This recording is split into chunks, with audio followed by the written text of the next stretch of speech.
What is up, you guys? My name is Aubrey and this is my channel, and today we're going to be talking about EIDL fraud because I had a number of you guys sending me this Washington Post article titled SBA Grant Program Attracting the Wrong Kind of Attention, Scam Artists Drawn by the Lure of Free Money Are Creating Problems for the Agency and its Inspector General. So this article talks about how the SBA is investigating fraudulent applications that were submitted through the EIDL program. And I've had a lot of you guys reach out to me, sending me this article, asking me my thoughts and asking me whether or not this is something to be concerned about. So today we will be going through this article, I'll be giving you my thoughts, and I will let you guys know whether or not you should be concerned for yourself in your own application that you submitted. So let's get started. So this article was written by David J. Lynch with the Washington Post, and it was published on July 15th.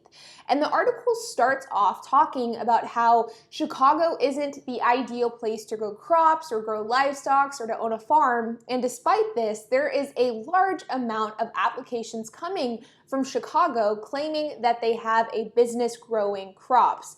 The article states, an apartment building in Chicago, one of the most densely populated cities in America, is not an obvious place to raise crops, but a surprising number of apartment dwellers claim to be doing just that as they try to take advantage of a federal aid program intended to help small businesses survive the pandemic. The article then goes on to say how the SBA has been flooded with applications that have some red flags associated with them, including things like odd businesses in odd places that have the exact number of employees needed in order to be eligible for the $10,000 cash advance. It goes on to say, suspicious requests from Chicago have grown so numerous that the SBA managers recently alerted their frontline staff to be on the lookout for Windy City paperwork.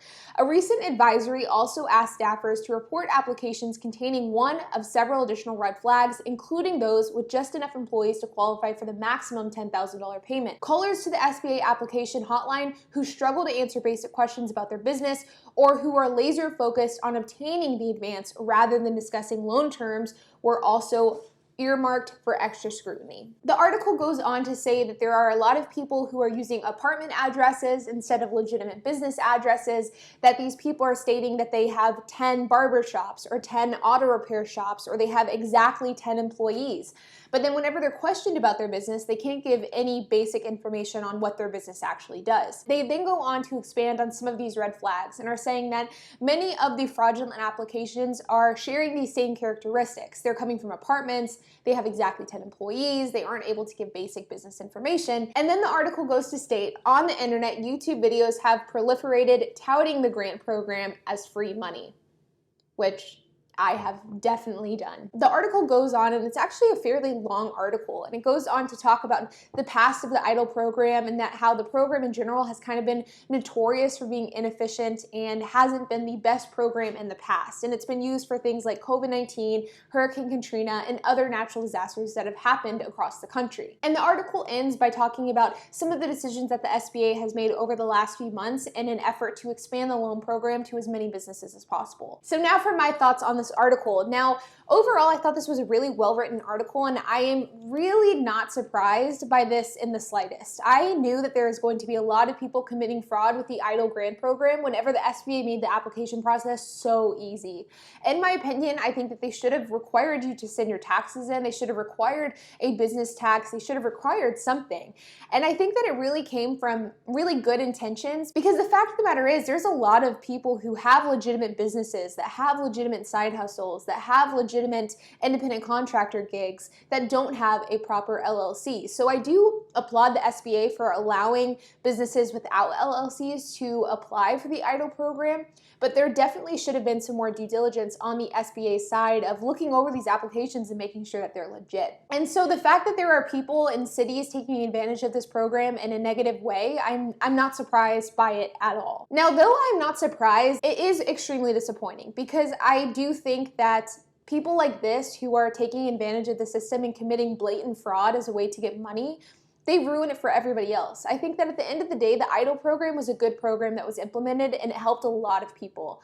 But I also think that if something like this was to happen in the future, whether it be a natural disaster, a global pandemic, whatever the case is, and the EIDL program had to be implemented nationwide again, I think that the SBA and the government will put stricter rules and regulations around that program. And with that, there'll be a lot of people who are deserving business owners that aren't able to collect their grant because people like this, the people in this article, ruined it for everybody else. And that's really frustrating, and I think it's quite honestly disgusting, and it's something that is not surprising at all, but it's incredibly disappointing. So now begs the question of, if you're somebody that applied for the EIDL grant and loan program and you were accepted into the program, should you be concerned on a fraud investigation?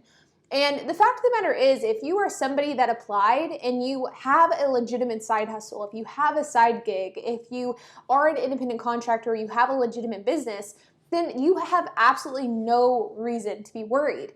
The SBA is not looking to dig into these legitimate business owners and these legitimate independent contractors and side hustlers. They're looking into the people that committed blatant fraud. Now, on the other hand, if you're somebody that lied on your application, you did not have a legitimate side hustle, you did not have a side gig, and you said you had X amount of employees when you really didn't, I would probably be concerned. I mean, at the end of the day, lying on this application is fraud, and it can come with a felony charge. And so if you're somebody who applied and you did not have a legitimate business to apply through, then I would be concerned if I was you.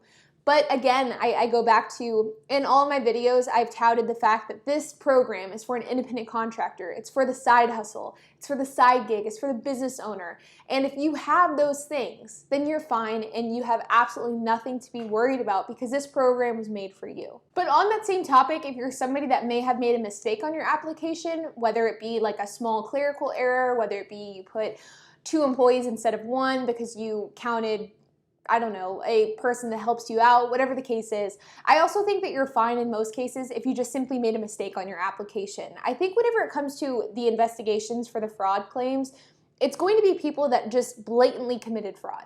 People that do not have a side business, or may like drive for Uber, but they put 10 employees on their EIDL application. It may be somebody who said they were growing livestock and they actually live in an apartment in downtown Dallas. Those are the people that the SBA is really going to go after. In fact, the SBA and the authorities have already started investigating fraud associated with the EIDL program, because at the beginning of the program, back in like April or May, people were using deceased individual social security numbers in order to apply for the grant and get that grant. And so this program has been kind of flooded with fraud since it opened, and it's going to be interesting how the SBA handles it from here on out.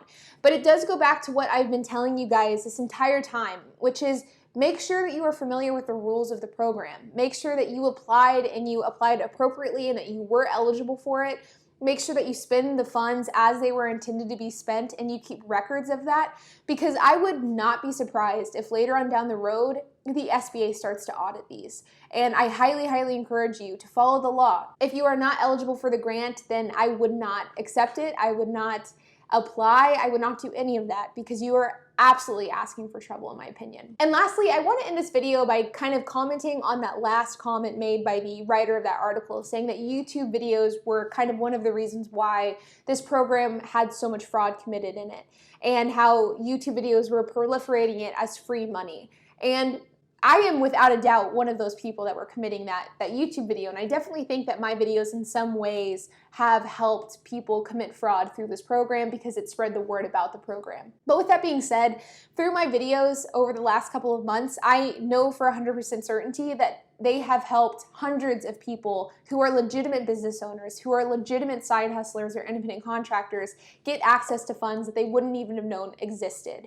And even though I understand that my videos probably got into the wrong hands, they've also helped a whole lot of people. And I've gotten a lot of emails and a lot of comments over the last few months saying that what I'm doing is morally wrong, that saying it's free money is wrong. By making videos on the program, it's basically encouraging people to apply for something that they aren't eligible for. And I really, really disagree with that, because the government has done an incredibly poor job letting people know about the programs that they have available to them during this pandemic. And as a result of the government really dropping the ball on the communication of these programs, it's been YouTube that has really had to pick up the slack. It's been creators like myself, like Clear Value Tax, like LA Late, like Meet Kevin, who've gone in and have tried to help educate people on these programs that exist, that are available to them, but the government just simply isn't letting people know. And to me, it's frustrating that the government takes so long to pass a bill, and then they don't spend